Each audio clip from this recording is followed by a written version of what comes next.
Will COVID affect the race even more later on in this race? Yes. Can Roglic beat the Ineos supremacy? Yes. Did you expect a Geraint Thomas on this level? No. Are you recovered by the huge blow you received when you heard Evenepoel had COVID? No. I've got the spots, the sickness. There's the twins in my brain. One moment you win your second Giro d'Italia stage, the other moment you're out of the race due to COVID infection.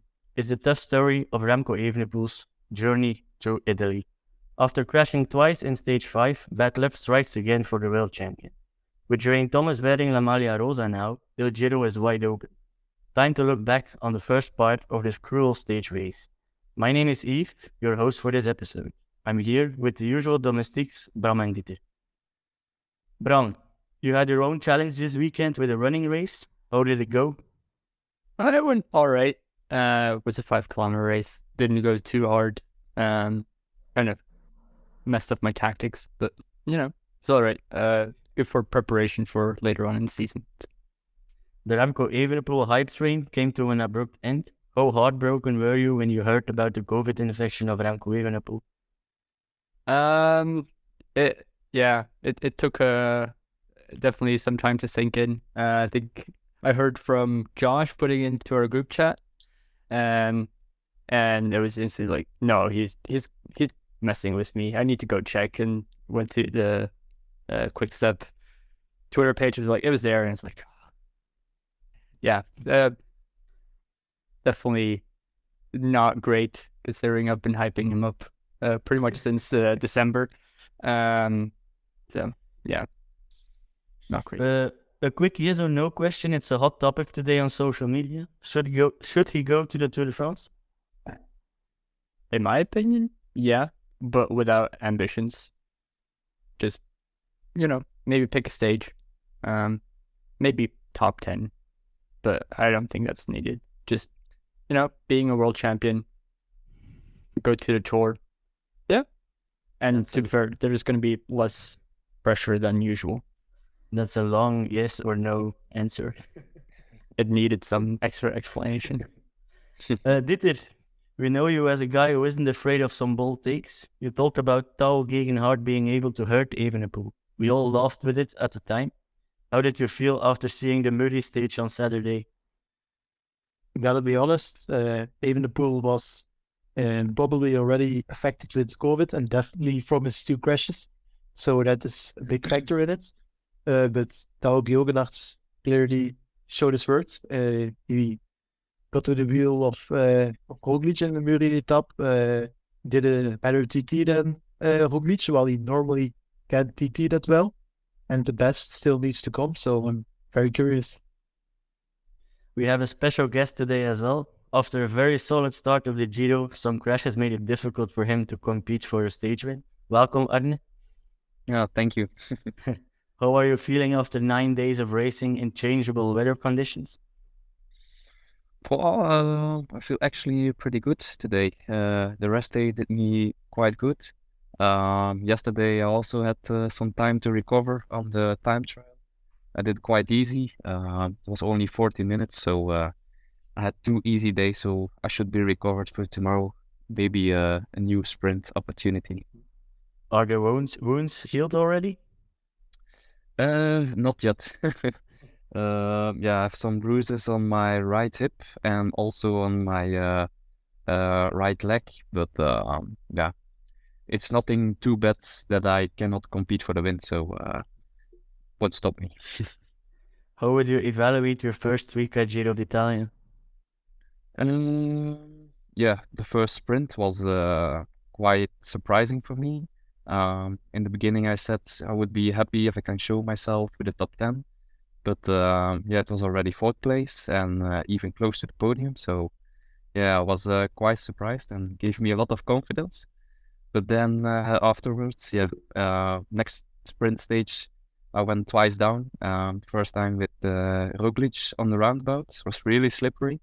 And some other guys took me down. So I didn't even brake. But if they go down right in front of you, you also go down.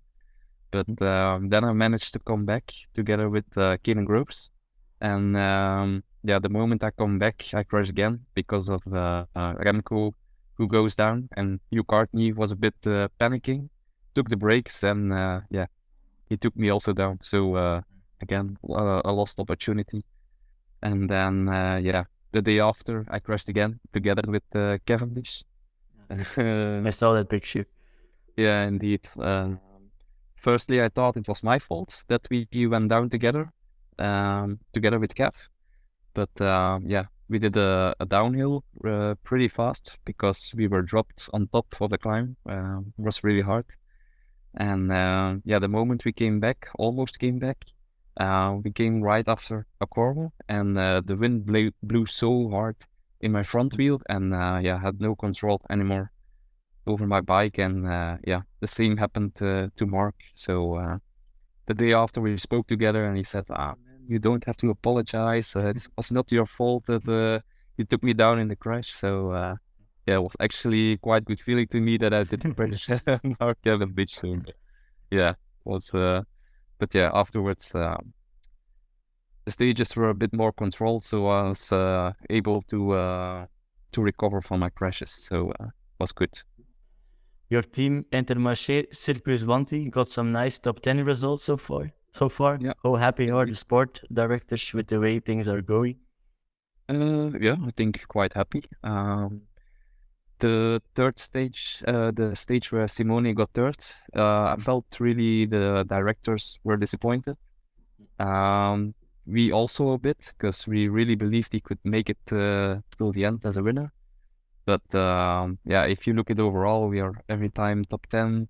We make top 5 results with all different riders. So I think the team is in good shape. And if we continue like this, some other riders will be more fatigued. And I think in third week, we will for sure take some other good results, I think, Sadly, COVID is back at full swing within the peloton. How scared is everyone of a COVID infection at this point? After the news of Remco, we also did some testing in the team.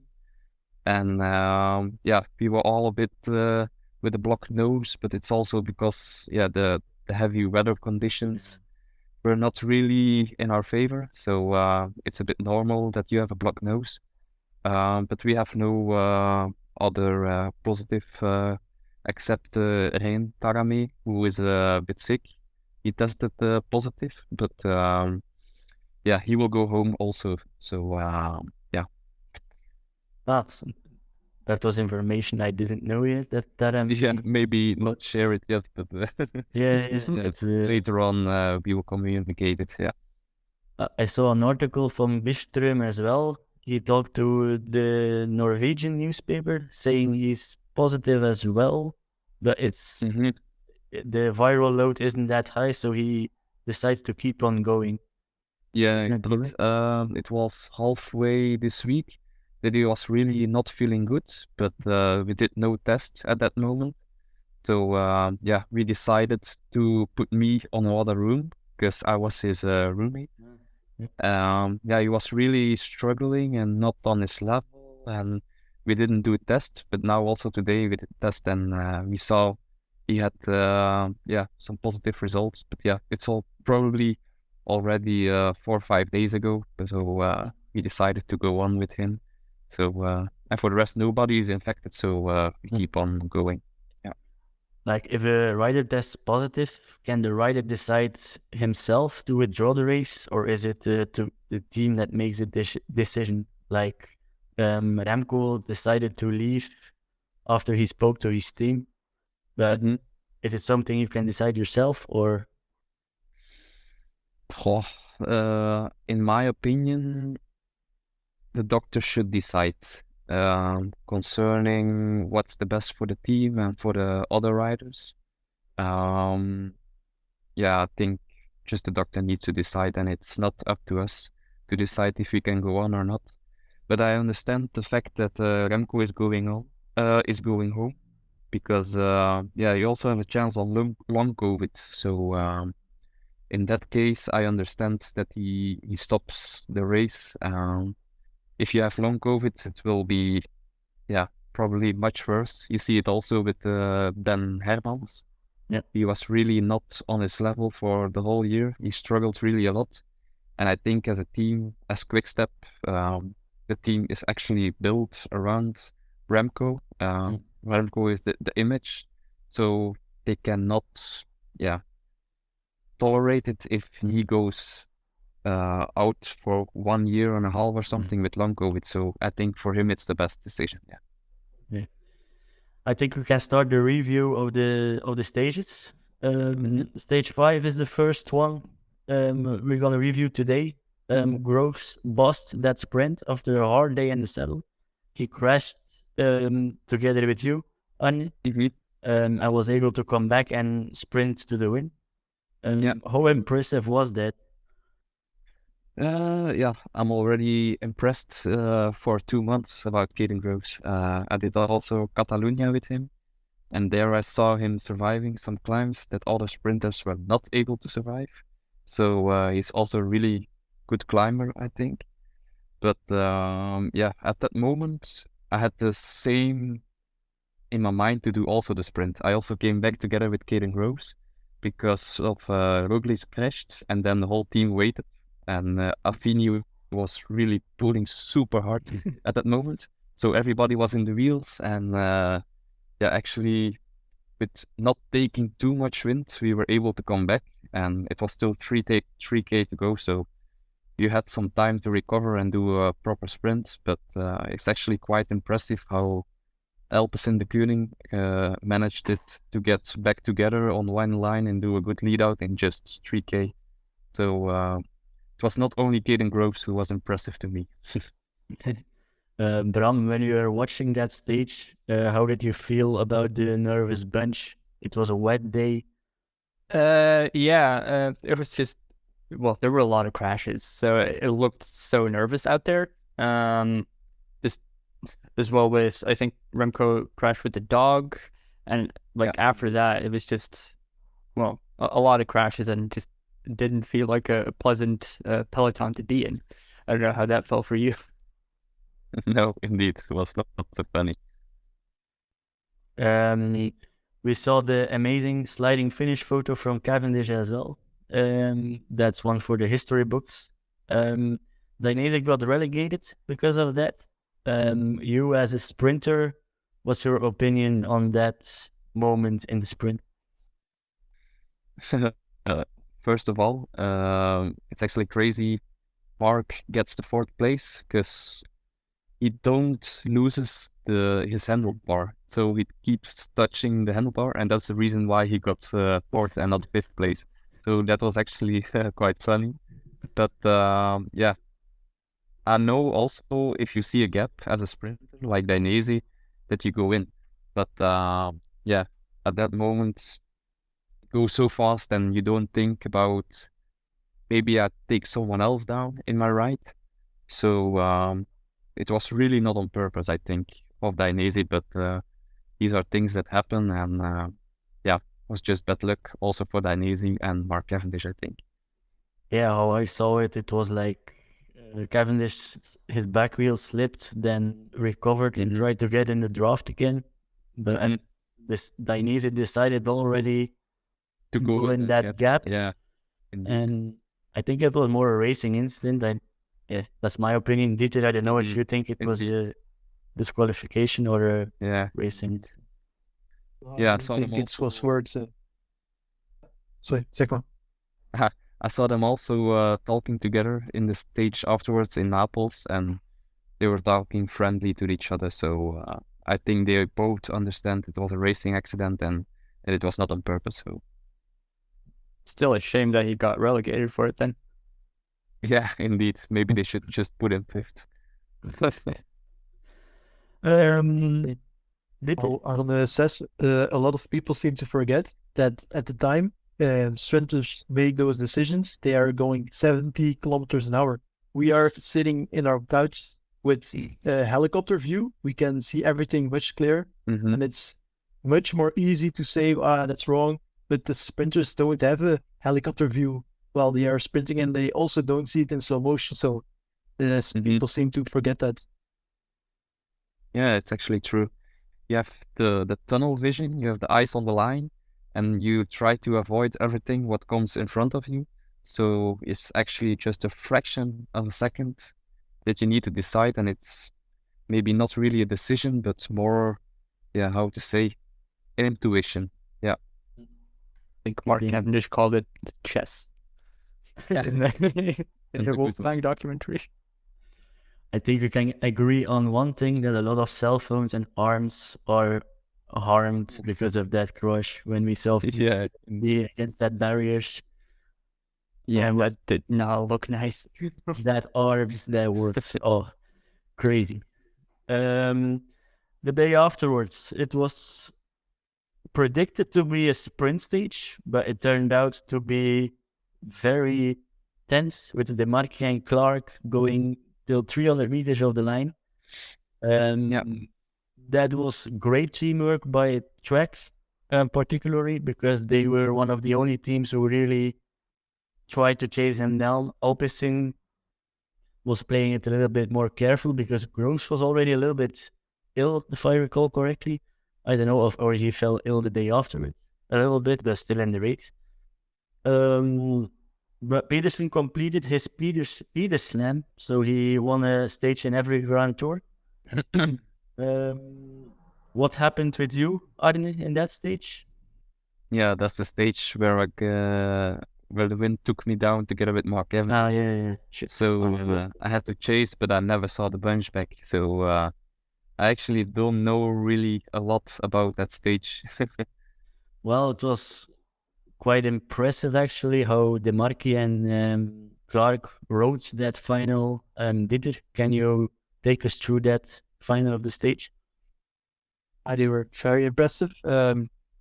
Like 15 guys were dead after chasing them, and they were only with two for a long time. The data confirms that. I did an analysis of it, and both very big watts. I thought that Clark would have the better watts, but the Marquis had even uploaded his file later, and he had even better watts than Clark, so I was even more mind blown. So that was very impressive.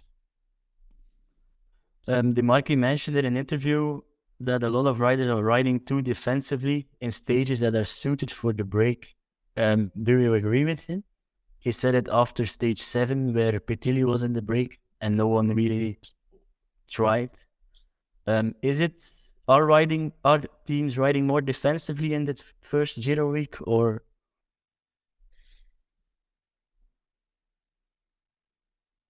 It's a question to me. It's a question to all three. Yeah, I feel really the difference in a Grand Tour stage race and 5-day stage races. You really feel that everybody knows that they need to be careful with their energy because the Giro lasts 3 weeks and not 5 days. So lots of riders really pick their day, you see. The days which are for GC riders are really meant for GC riders. And then the sprint stages, sometimes there are some guys who think, maybe we can fuck it up. But mostly of the time we know in front how the race will evolve. So I think it's just because of the riders know it's a 3-week stage race and they need to be careful with their powers. So when we reach the 3rd week and there is some power left in the legs, we will see more teams being offensive when the GC is a little bit shaped. Teams can go and get some freedom. Riders will get some freedom probably. Yeah, I think it also. You see, I also talked to Harm van Hoeken, who did already some previous stage races. And he said the first week you really see it's a fixed thing, like today sprint stage, today for GC. But then the 3rd week there happen some strange things, like you see it can be a sprint, but teams are not able to manage the gap anymore. So yeah, that's more the thing, that a sprint stage can also go to some guys in front. Then we go to the first real GC test, or what was what should be the first real GC test, but it didn't happen at all. 3-man battles for the win. Vacek, Pitili, and Davide Bais. When those 3 guys left the peloton, I think no one expected them to go for the stage win. Dieter and Bram. I said I was the first one to say Pitili is going to win the stage. Everybody looked at me and said, "What are you doing? What are you saying? 13 minutes isn't enough after if there's still 45 kilometers left to climb." And I think Bram was the first one who said, "Damn, this gap is getting really big. Maybe they can go for it." I think when it was at 9 minutes, I said, like, I don't know if they're actually going to get this. And I think our preview writer, Apo, was like, no, they can lose 8 minutes on the climb easy, and the GC teams are going to start chasing, like, any moment now. He kept saying that, any moment now, they're going to start chasing. And then it just never happened. And I think I said Bais, but it's such a weird stage. You expect the GC guys to go for it, and apparently the headwind made it completely impossible.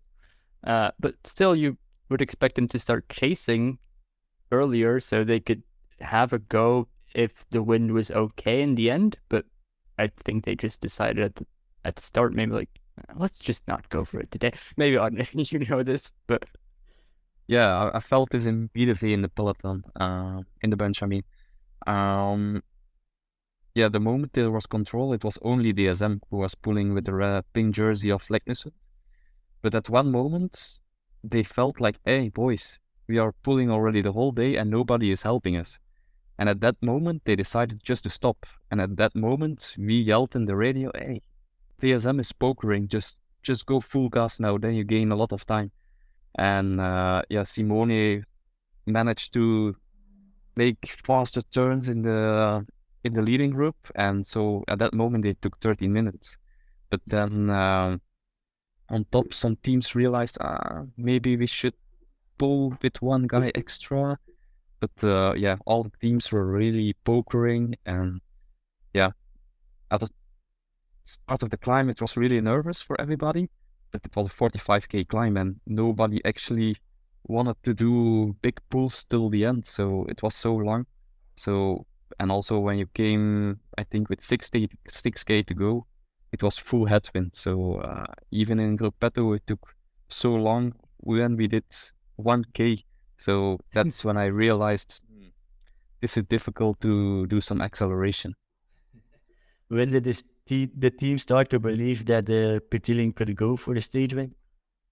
The moment we came on top of the first long climb, there DSM decided to stop pulling, and there we knew if Pitili goes now accelerating, there's a chance. Yeah. But at the end it was third place, and that was a bit disappointing. Maybe he was a bit too sure of himself. He showed a bit too much. He was a stronger guy in the leading group, he said afterwards. Yeah. But I read he had a mechanical on the final climb. He was in a very big gear. I don't know if that's true. Something I read. I haven't heard something about this, so he didn't say it to me, so I actually don't know. I'm pretty sure Pitili was one of the strongest of that group, but with the headwind, it was very difficult to create a gap. And Davide Bais was playing a huge game of poker. And I think Vacek got dropped, then he got back, and then he pushed on. And then Pitili said, I'm not chasing it down, but Bais was staying in the wheel of Pitili as well. And there you saw Bais is just saving himself for the sprint. He said it afterwards as well. Indeed. It was actually quite a pity because Pitili is in my Sports Wheeler manager team. So I'm happy he was third, but I was hoping on more. Yeah. Was there a lot of tension in that final 5 kilometers for the team? Was it like, damn, we're gonna win a Giro stage again? Or Yeah. How did it feel for you guys? We were in Ruppetto together with Sven, Lawrence Rex, and me, and we could hear everything in the radio. And the moment we hear they go to the sprint, we hear Valerio Piva saying, "Die, die, die, Simone, vai, vai, vai, vai," and we were really like, "Ah, yeah, he's going to make it, he's going to make it." And suddenly we hear nothing, and we look to each other like, "Oh, this is not good. Maybe he lost." And then it was radio silence. We didn't hear anything till the top. So did he win or not? Nah, he got there. Fuck. That was a pity, but it was still a very good result, I think, for Yeah, for the I team. think also. It's there will be some disappointment after that stage, but looking back at it, he was in there. He was battling for the win. Mhm. Then stage 8, for me, it was the most beautiful stage of this week in the Giro. A huge fight for the breakaway with an extremely strong Ben Healy. Once again, kudos. Ben is an exceptional rider. Dieter, you're the data expert of Domestique, and you're in love with Healy. Can you tell us a bit more about that break attempt and stage win from Ben? I also analyzed his watts from Luik-Bastenaken-Luik, Amstel Gold Race, and Brabantse Pijl. And his watts in stage 7 were better than in all 3 finals of those classics. And it's in the Grand Tour now after 6 days of racing. So it should be the other way around. So that means that it's clear that Healy still improved after the classics. So he's even better now. And yeah, it was crazy watts, like 10 minutes at 7 watts per kilo to get in the break. Then the final, he rode like half a minute faster than the GC group on his own. And he did almost 6 watts per kilo normalized power for 1.5 hours. That's, if you have a power meter yourself and you cycle, that's you can't comprehend that. That's crazy. I think Arne Marit can confirm that. Yeah, I can only dream about these watts. I tried to do that once on Swift and try to keep that amount of power for longer than a minute, and that was even impossible. So yeah, the Irishman decides to go solo with 50 Ks to go. At the moment he attacks, I thought, why Ben? Why so early? But he obliterates the others in the break and finishes 1 minute 50 or something in front of the second. In the GC group, there was some action as well on the Cappuccino climb. I'm not gonna say it in Italian. I'm just gonna say Cappuccino climb. Roglic Cappuccini, not Cappuccini. Oh, sorry, Cappuccini. Roglic attacked there, and there we saw the first sign of weakness from the world champion Evenepoel. Of course, afterwards, we know why he was a little bit weak, but still a very impressive climb by Roglic. I don't know if you analyzed that one, Dieter.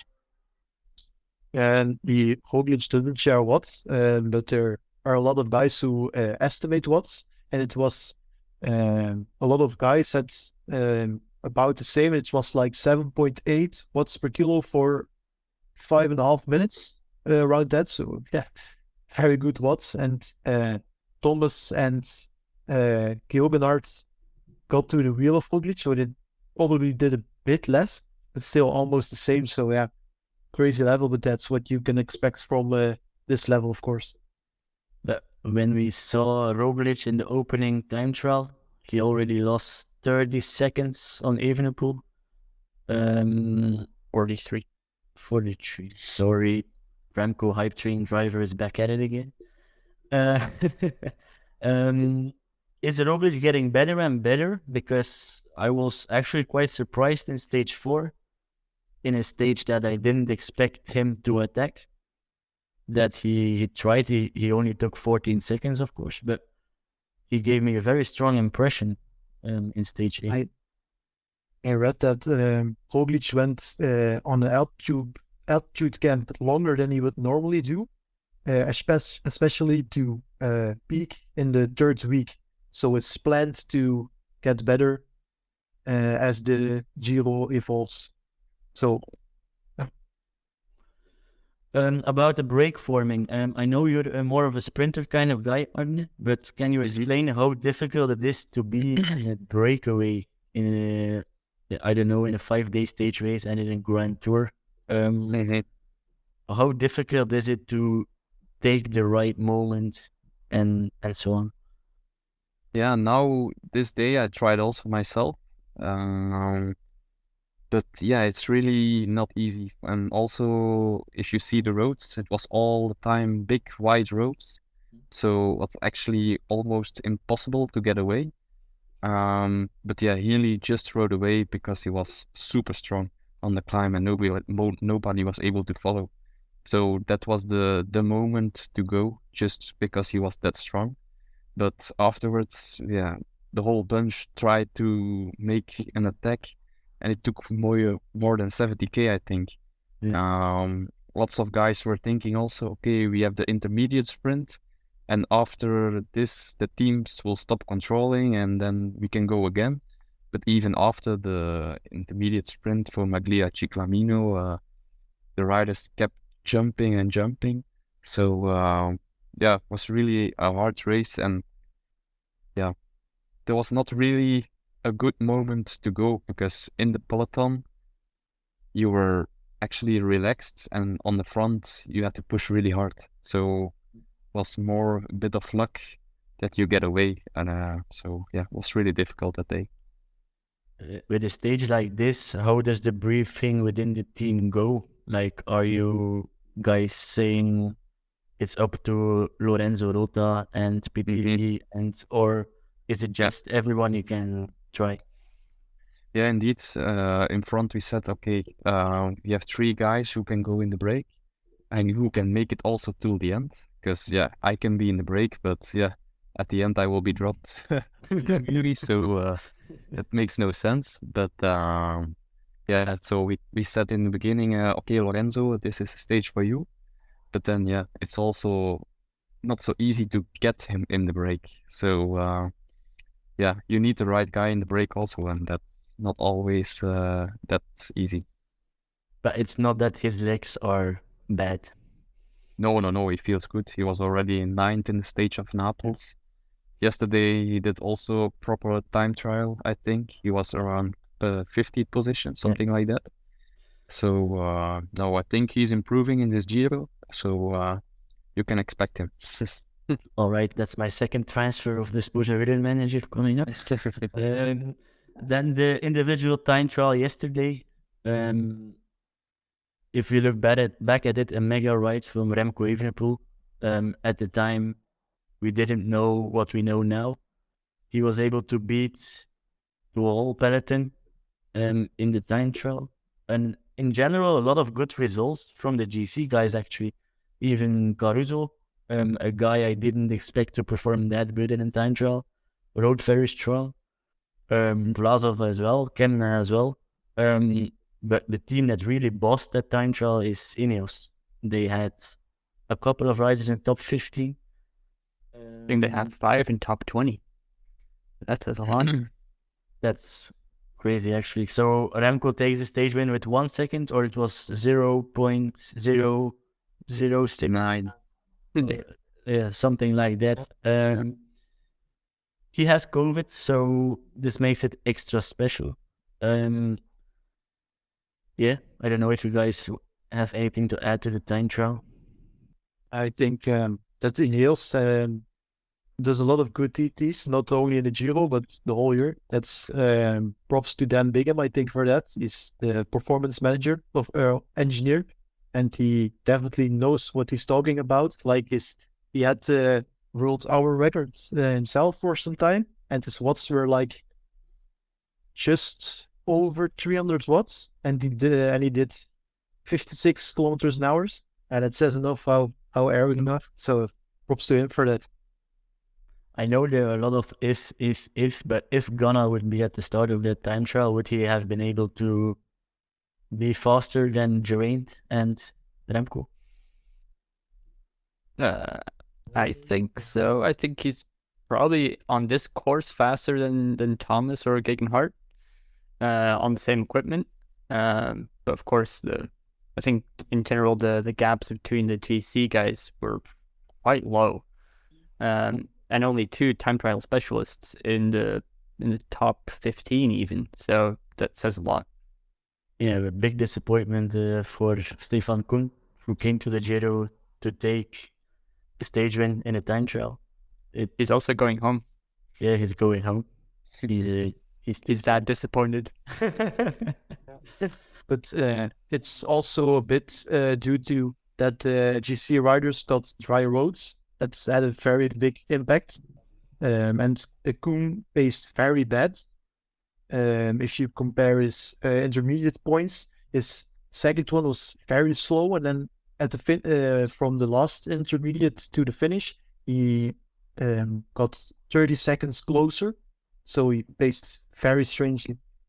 I think there was also that technical section through the town, Florissena, which was probably around the time that he rode, was a lot more wet. I'm guessing it was very wet as well when you were riding it, Arne. Yeah, when I started, it was really floating rain. It was, yeah, I could not see in front of me. I could not take one corner really properly because all the corners were full. They were like this high, full of rain. So yeah, I was only thinking, don't crash again. So I did easy, but it's true what you say.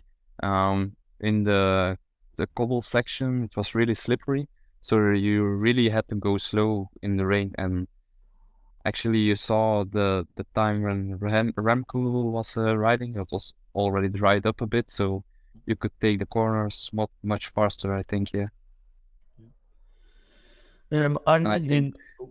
I think also the time that Koen was riding, it was still raining a bit or not?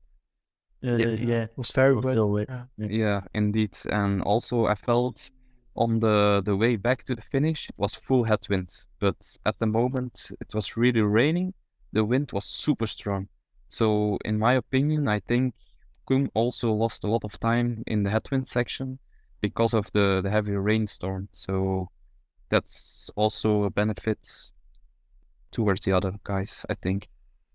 Yeah, because we saw Koen held on in the GC stages to get a better GC position, because he already looked at the forecast probably, and he saw that the road was dry.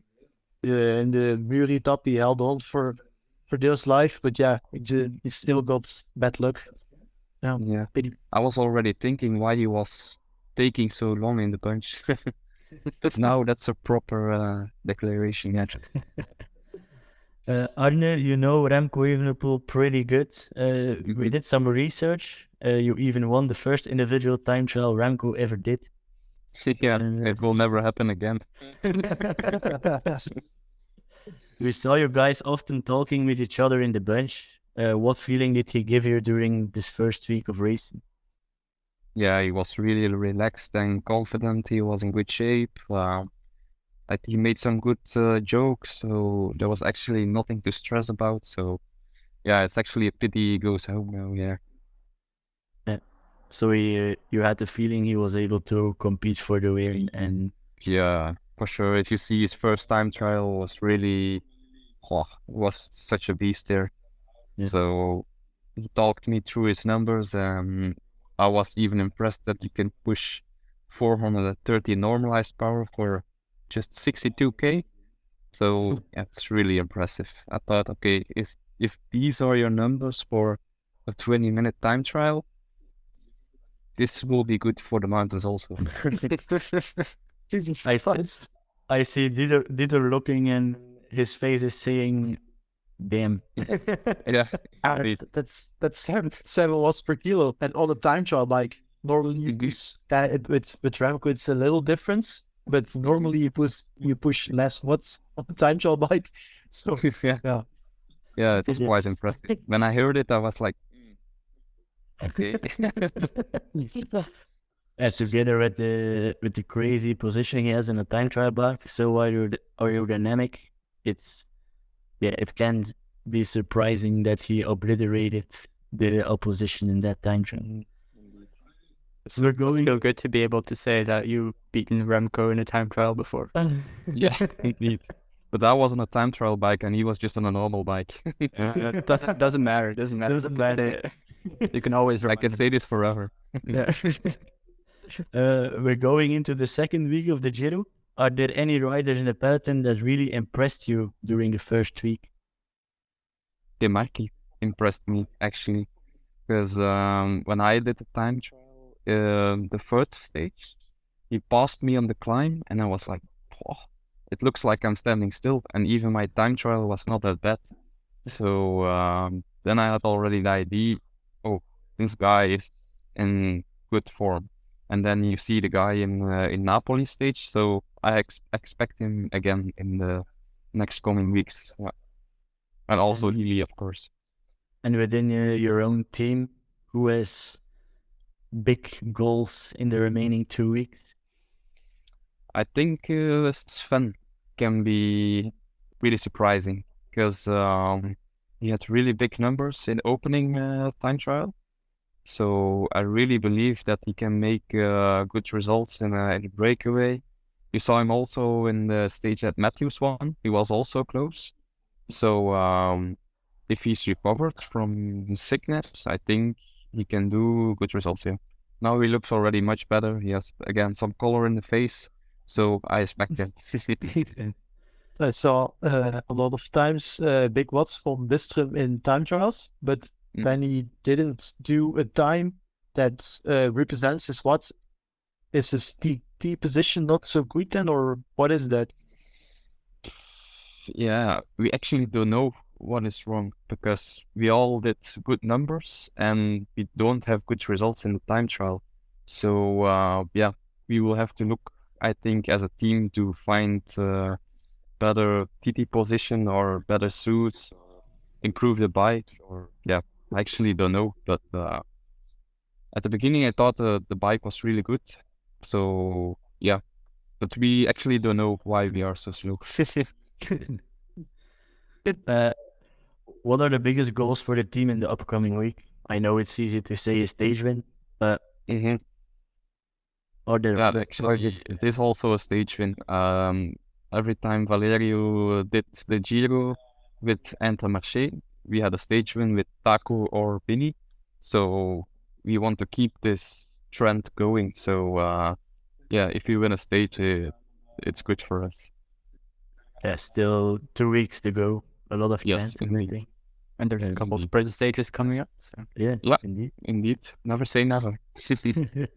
I don't know how you see it yourself, but if I look at your watts, I think you have the raw watts to literally beat a Groves or a Pedersen mano a mano, like in the stage in Paris where you sprinted to 8th spot. I saw you on the TV sprinting from 25th position, and you still got top 10. And I looked at your watts, and I was mind blown. It was really good. Like, I don't know how you see it yourself. Do you think you have the raw speed to beat a Groves mano a mano? Or? I think if the sprint is long enough, I can really beat. I have the peak power of 1700 watts, but I don't produce them in the real bunch sprints. I need to have a real hard sprint, you see. If I can push 10 seconds around 13, 15, 1400 watts, that's something I like to do. But then I need to have a full straight in front of me. I need to be able to do my sprint, and mostly of the time I'm just a bit too far behind. So that's mostly of the time the problem. But now with Lawrence Rex in front of me, it was actually the first time I got to do a proper sprint. So I think actually I can beat these guys. Yeah. You're together in the team with Bonifacio. How is it working out together? You're both sprinters. Are there any agreements at the start of the stage, or can you go both for the stage one? So in the beginning of this Giro, it was planned to sprint with me. But then Rune Hervelds got sick, in his preparation towards the Giro, and Bonnie was actually performing quite well because he won a stage in Tour of Sicily, and he was also climbing quite good in Tour of Romandie, so they decided to pick him up in the Giro selection. And then for me, it was a bit, fuck, another sprinter in the team. But yeah, I talked to Valerio, to Eike, the performance manager, and yeah, he said you can go your own chances on the real flat stages. That's for sure. And we will divide the chances to Bonnie because he's actually also good climbing. And then Bonnie can do sprints in the more hilly stages, which can end on a sprint. Yeah, But tomorrow is one for you. normally seen, yes. Yeah. All right. Looking You- forward to You it. climbed pretty good yourself. Like in that Paris stage, you did 6.3 for 10 minutes. Like that's really not bad. So Mhm. it might happen that you also surprisingly survive a stage. And Which stage you mean? like if a stage that you normally wouldn't survive, that was beforehand meant for Bonifacio, but that you are still there. Yeah, indeed. In Paris, I was really climbing on a high level. I felt really good there. But yeah, the first week after my altitude tent, I felt not the legs that I had in Paris. It's now since a day or two that I have better legs. So I hope to show them in these races. To end off this podcast, when will you be a happy man on the next rest day? If the team gets some good results again, then I will be happy. And what about yourself, your own ambitions? Thank you, Valerio. Yes, if I do again some good proper sprints, then I will be happy. Yeah. This was it for today's episode. Thanks, Arne, for being a guest in our Giro review podcast. Yeah. Bram, As a pleasure. you? All right. Well, that's a wrap for today's Domestique Cycling Podcast. A big thank you to our audience for tuning in. And if you enjoyed this episode, please consider subscribing on YouTube and supporting us on Ko-Fi. And don't forget to turn on notifications. We appreciate your support and look forward to seeing you next time. Bye-bye. Ciao, ciao. I've got the spots, the sickness. There's be twins in my brain.